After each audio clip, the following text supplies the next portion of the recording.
No, this is what democracy is.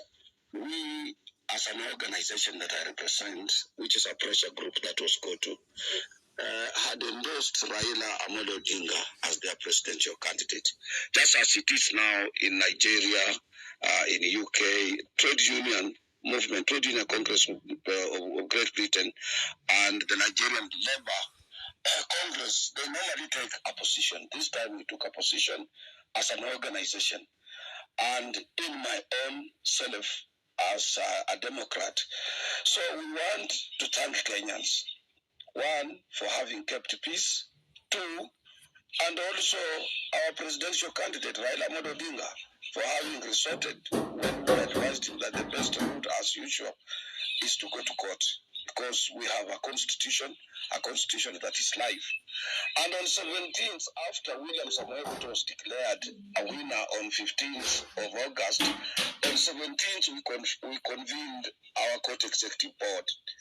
And we said, since Raila Amolo Odinga has moved to court, or as we have gone to court, immediately after the verdict, we will be in a position to congratulate the victor in this exercise.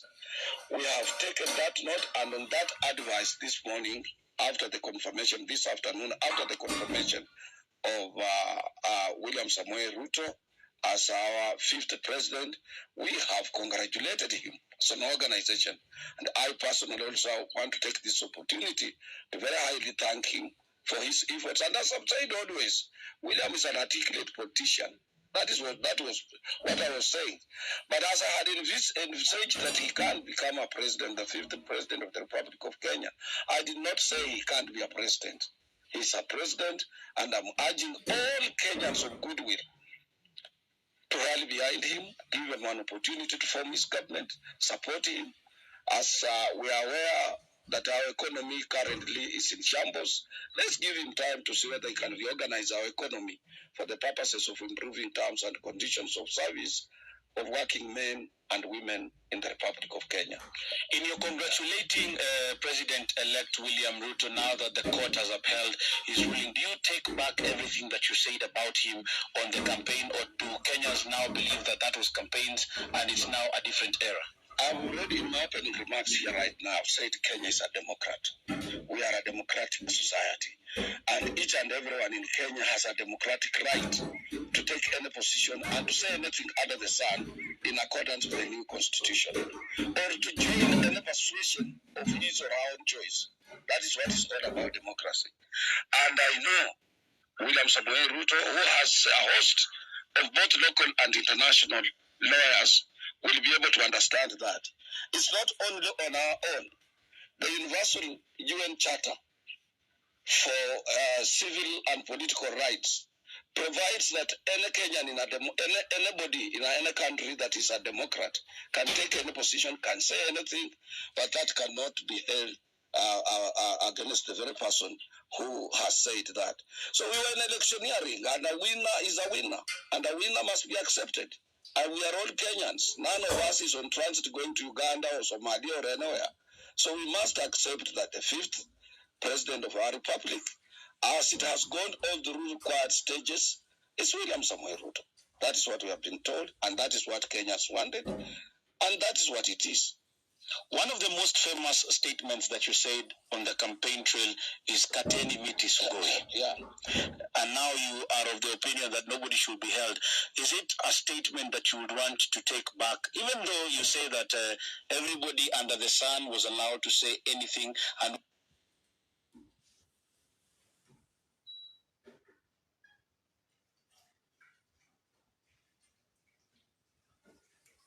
we are in a democracy? Kateni Miti Sugoi.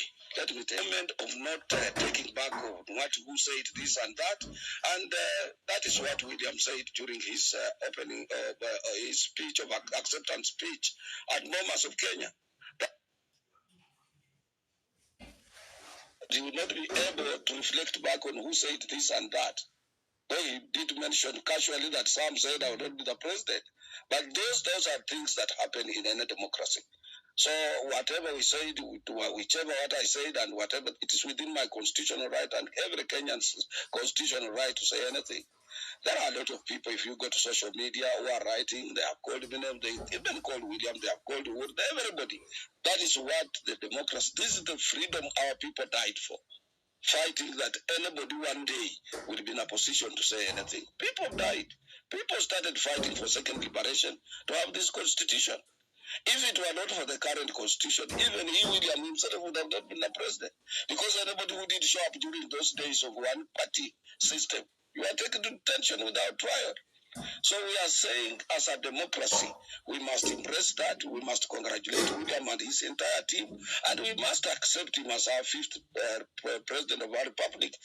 And we must unify this country. This country must be united, peaceful, and each and everybody should be able to go around doing his or her own businesses unmolested and harassed and protected by the same government of William Samoei Ruto.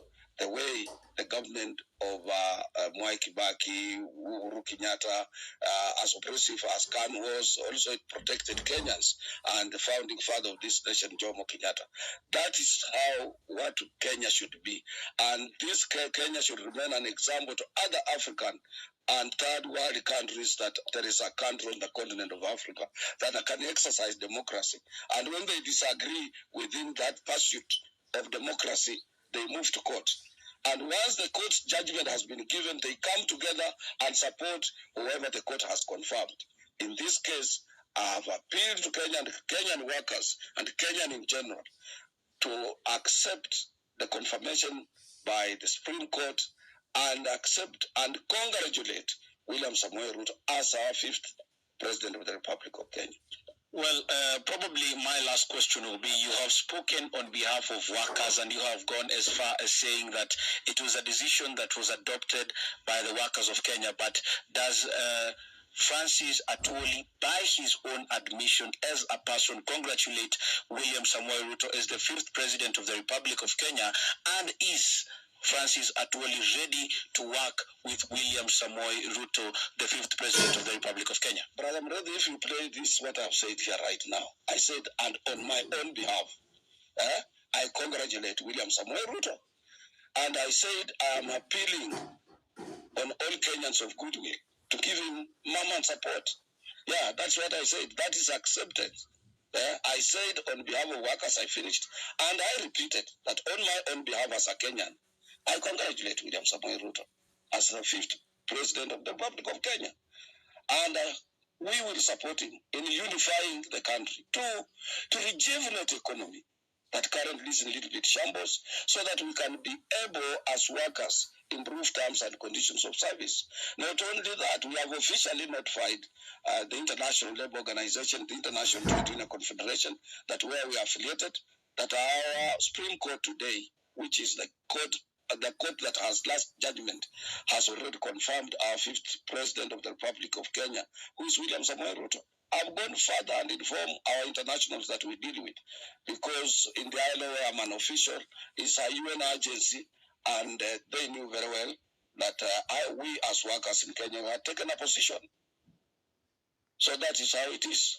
Well, Azimio One Kenya presidential candidate Raila Odinga has released a statement a while ago, and it is marries with the statement that has also been released by Mother Karua, where they are saying they respect the outcome of the Supreme Court, but they disagree with it.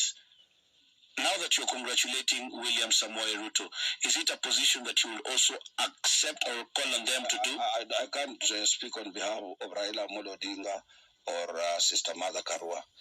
I'm speaking, one, as Francis Atwoli, and also as Secretary General of the Central Organization of Trade Unions, and a position that came out of 17th August meeting immediately after William Ruto was declared a victor. We agreed in totally that immediately after the Supreme Court ruling, we should congratulate William Samoei Ruto. So I don't want to go to other, I don't want to impute or to take words that are not of within my purview and mandate to say that, oh, since the new leader said this, I should be able to side with that or not. This is an independent statement that I was mandated to make immediately after the Supreme Court. And as you are aware, in our constitution, the Supreme Court decision is final. So we don't want to go into other things. If there is another thing, it will be for another day. But currently now, what we want is peace. Our people, particularly workers, they do peaceful jobs, casual jobs, temporary jobs, contractual jobs that you are paid once you report at your place of work. It would be very bad for us to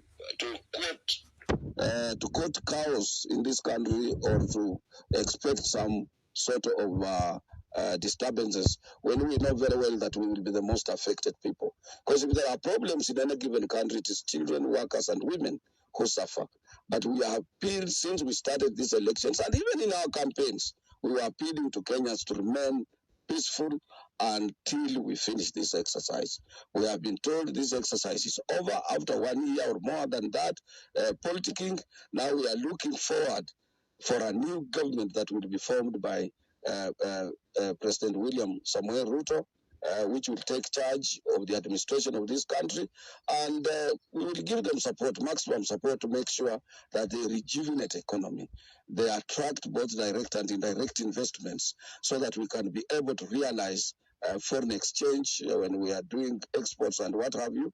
And we need to redouble our efforts in our various places of work so that we will be able to make sure that government collects revenue and we have enough money, and also those investors can be able to grow their economies, to grow their businesses, and hence improve terms and conditions of service of our members. That is our position. Our position is independent. We are from a free and independent labor movement, and we don't speak because so and so has told us say this or do this and that.